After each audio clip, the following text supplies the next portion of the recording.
There is a look at Fred Schaefer strapped in the cockpit of the big Dodge barefoot. And behind him, you see the Bigfoot power wheels of Dan Runte. He was simply on fire in round one, of 498. He's got to be. He's set number 2 in the points. Andy Brass, excuse me, he's the leader in the points. Andy Brass is coming after him. These guys have got to stay focused. Now, let's get back to a horsepower story. Schaefer in the near lane, all kind of horsepower with this Dodge Hemi engine. The suspension's not working on the car. Meanwhile, they go back. You hear the name Alan Root again, making the Ford horsepower, so it's turned into a muscle game, if you will. No matter what happens, like rock and roll, on the other end of this track, you got to twist and shout. Who takes it, Gary? Well, the Ford takes it. A close one, though, with the Dodge. We've seen the technology come a long way in suspensions. Now they want to hook up the horsepower. So now, as you indicated, you alluded to how they're trying to get more horsepower each passing season. So a quick one, a good one for Dan Runte in the Power Wheels Bigfoot. He turns in a 497. That's quicker than round one. That would make Fred Schaefer the fast loser. Let's go down trackside and talk with Dan Runte. Good number, 497. That's just fast. We fell in the forest twice this time. The track's really looking good out there, Army. I don't know what else we can do to make it any faster. The truck, everything's working. The guys are just doing a tremendous job. I got to thank all them, and it's working. That's all I can say. Off the final jump, the truck really, from my angle, looks like it's doing some weird stuff. That doesn't bother you at all? It does.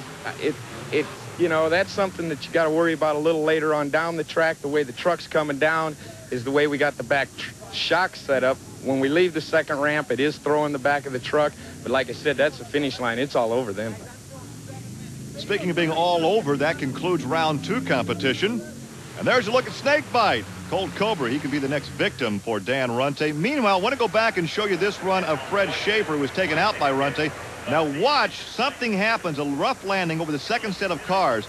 The front end collapses right here. There is no recoil, and something breaks in the front end. So he's still in competition. This could be a major problem. Let's go trackside and check with Army. Gary, what we're looking at is a cross member in the very front of the barefoot Dodge. Now, Fred Schaefer is talking about landing so hard that this is the kind of impact. It's literally ripping this metal apart. That is some tough metal to be doing that to. One of the problems we have, it's not part of the chassis, so he can run the truck. We understand he's going back in the staging lanes with it like this. He just doesn't have time to weld it back up. We've got a welder on scene. It's just not going to work. He's got to get back in the lanes. You got to remember, he's going headhunt for these Fords tonight. Back to you, Gary. Well, Army, speaking of tough landings, that's something our tough truck competitors know all about. And this is a crowd pleaser. Ralph Lantanzio, his 1991 Ford, were winners of tonight's tough truck competition. Now, these are not pros. These are the amateurs with their, with their beaters. They drive these every day. These are street trucks. Instead of monster trucks, these are mother's trucks that they drive on the street. You know, he's showing that old Ford will take a beating, take a licking, and keep on ticking. Right, Gary? All right, let's take a look at one of my favorites, Jim Ault from Indianapolis in the Team Pig Out. Watch the driver. Yeehaw! Hang on, no. Now, not only does he drive, but also his wife is a competitor in tough truck competition. Jim's wife is Barb.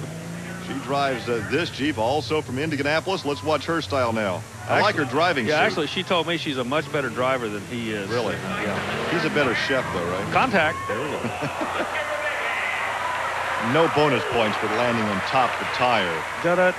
Look at the big smile. The Pig Out license plate. This is Kevin Harrell, another Pig Out teammate from Indianapolis. Indy cars have got Penske. We got the Pig Out guys in this sport. No, that's not going to work. That's John. Tag. Well, that's okay, though. He made good contact with the that big car. No air. No points.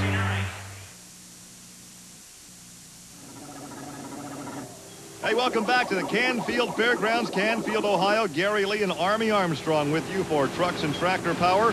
From the toy shops of America to live action, it's Robosaurus, a transformer. The difference between men and boys is the size of their toys. Oh, man. This was a crowd pleaser as well all weekend here in Canfield. All the fire. Yeah, all the little boys, their eyes lit up. It's kind of neat, you know, and what it does, it gives the monster truck drivers a chance to take a break. But keep an eye on this. Now, talk about carnival food. Kids love it.